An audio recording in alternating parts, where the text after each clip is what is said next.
Let's take a look at our starting grid. A.J. Allmendinger, he swept both poles on road courses this year and the defending race winner from here at the Glen. Row 2 made up of Stewart-Haas Racing teammates Tony Stewart, Kevin Harvick. Tony Stewart with the most wins all time here at the Glen. In row 3, we have Jeff Gordon with 9 road course wins. That's the most of all time. And Kyle Larson, only his 4th road course race. Back in row 4, Kyle Busch won at Sonoma in June. He swept both road course races in '08, trying to do it again this year. Starting 9th today, Jimmy Johnson hasn't won at the Glen, only one of 4 tracks. See row 6, Brad Keselowski and Justin Allgaier with his career best start. And back in row 7, Denny Hamlin. He's also winless on road courses. Row 8's made up of Carl Edwards and yesterday's Xfinity winner, Joey Logano. Row 9, Jamie McMurray and Clint Boyer, 2 drivers needing good runs to help their chase efforts. Another driver needing a good run for the chase, Ryan Newman, back in row 10. He was the 2002 Watkins Glen runner-up. Starting in row 11, Eric Almirola, and with her best start ever at the Glen, Danica Patrick. Starting in 23rd is Casey Kane, and after a bad race last week, working to get himself back into the chase grid. Back in 26 will be Matt Kenseth. He's never finished in the top 5 on a road course. Trying to change that statistic today. Outside row 14, Paul Menard, who started his Cup racing career back in 2003 at Watkins Glen. Row 15, we have Casey Mears and Ricky Stenhouse Jr. Back in 16, it's Chris Buescher, the Xfinity Series points leader. He finished 3rd in that race yesterday. Some relatively inexperienced guys here at Watkins Glen. Cole Witt with only his 2nd start here, while Trevor Bayne is making his 1st. In row 18, we have Alex Kennedy, career best finish on the road course at Sonoma in June, and Landon Castle. Back in 19, it's road course specialist Morris said. His best Watkins Glen finish was 3rd back in 2005. Row 20th is made up with Alex Bowman and Mike Lynette, both making their 2nd ever start here at the Glen. In row 21, Jed Burton with his 1st Watkins Glen start, and J.J. Yaley. And at the back of the pack, starting 43rd, will be Timmy Hill, making his 1st Watkins Glen start. Let's see if we can talk to the pole winner, Jeff Burton.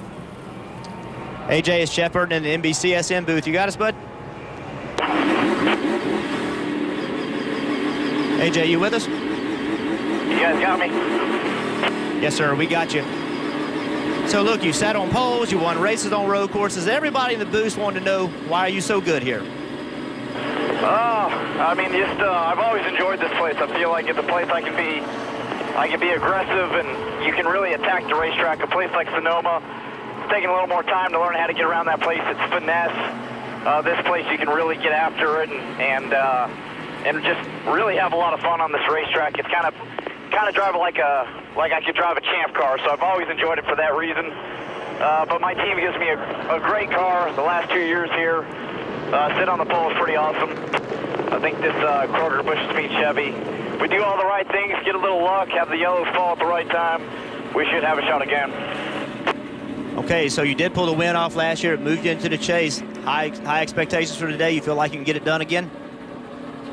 I think we'll have a car capable of it. I mean, this place, as you know, Jeff, it's all about the yellows falling at the right time and pitch strategy and a little bit of luck that plays into it. You know, last year everything fell the right way for us, but we do the right things, make no mistakes. My pit crew's been awesome the last few months, so we'll have a shot at it. That's all we can ask for. If it's meant to be, it's meant to be. All right, we'll go give you your best shot and have fun. Thank you, guys.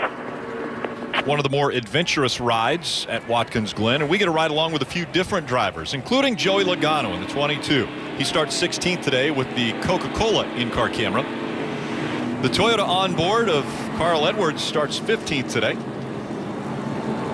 And Brad Keselowski has the Ford EcoBoost onboard camera. He'll start 11. Kyle Busch has the Sprint in-car camera. He starts 8th today.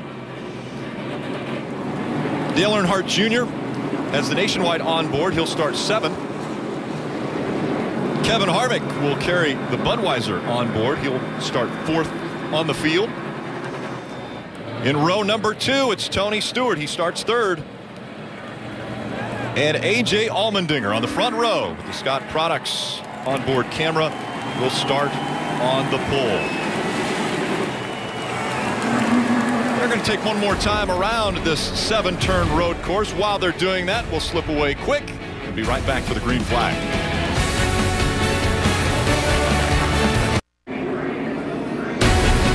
Today's aerial coverage provided by our partners at Smithfield Foods. Give us some great pictures from high above this road course. For more on the stories that are going to be taking place during the race, let's go to the pit road and Marty Snyder.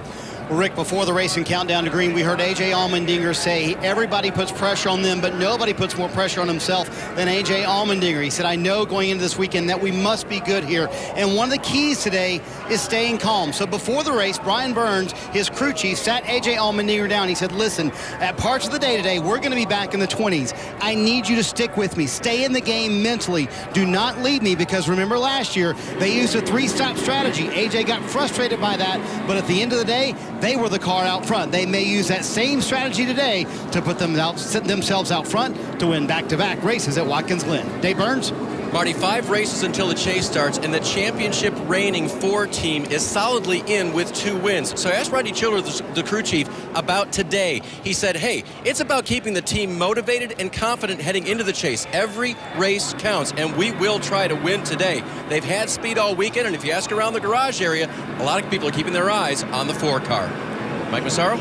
Dave, you know, a week ago, Kyle Busch's winning streak may have come to an end, but don't be fooled. His performance and his expectations are still sky high. In fact, just a couple of weeks ago after his Indianapolis win, he told me the only time in his career that he's been more confident than he is now was back in 2008, a season when he won 8 races. Something else he did that year, he swept both road course events. That's exactly what he's trying to do today. Today he's trying to duplicate the performance he had at Sonoma earlier in the year and prove that he is the undisputed king of the road for 2015. Kelly? Mike, not one of Jimmy Johnson's 74 career wins has come here at Watkins Glen. And when I talked to him just a few minutes ago, he said it would be really special to check this box. He's got just 4 tracks left where he has not won a race. The 6-time champion is a good road course racer. He has finished inside the top 10 in 8 of the last 9 road course races, and now he will start inside the top 10 today. Jimmy Johnson rolling off 9th. We'll see if he will change that statistic here at Watkins Glen. Watch a live stream of every Sprint Cup Series race with NBC Sports Live Extra. It's available on your laptops or tablets, smartphones, and connected TVs. NBC Sports Live Extra. It brings you closer to every race. I'm going to take a closer look at the track facts for Watkins Glen International. 2.45 miles, 7 turns, how we count them. The longest straightaway is just over 2,000 feet. There is an elevation here, elevation drop of just over 120 feet. Also want to take a look at today's Sunoco fuel strategy. 90 laps, 220.5 miles. Pit road speed is 40 miles per hour, and the fuel window falls between 30 and 32 laps, Steve. Yeah, I mean, that is a rough window. At best, I would say 30 or 32 laps are what those teams expect they can run, running hard under green, using as much fuel as they can. But we all talk about strategy here at Watkins Glen. These guys are going to be shifting early, lifting early, doing everything they can do to stretch that fuel window if that's the strategy they think they have to play to get to the end. One of the other things that these teams will have to deal with is the different positions for spotters. Dave? And Rick, before every race, they have a check of the radio just to make sure it's working. But today, the radio chatter is going crazy because they've got spotters in about 3 different positions here, plus the crew chief who wants to be in on, and oh, by the way, the driver who needs to find out what's going on as well. So a lot of chatter on the radio right now, just making sure everything works and everybody is in touch with each other. And I think we had Jeff Burton in a few of those spots on Friday. This racetrack is so big, you can't do it with one spotter. You have to spread them around the racetrack so that you can see all the important corners. A lot of high-impact wrecks we've seen here, multi-car wrecks. It's important to have your spotter to help work your way through that. Quite a few guys that will be concerned at the end of this race if they will still be in contention for a chase spot, because Kyle Busch could push his way into the chase grid if he's able to break into the top 30 in points. What if A.J. Allmendinger wins? Boom, he's right into the chase. That takes 2 spots away for the guys who are racing to get in on points. That's going to be a storyline that we will follow all day. Martin Truex Jr. on the outside of A.J. Allmendinger won the pole on Friday. Green flag in the air. We're road course racing at the Glen.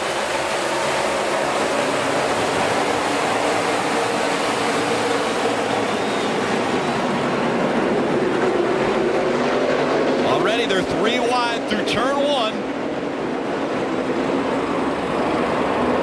And now up through the S's.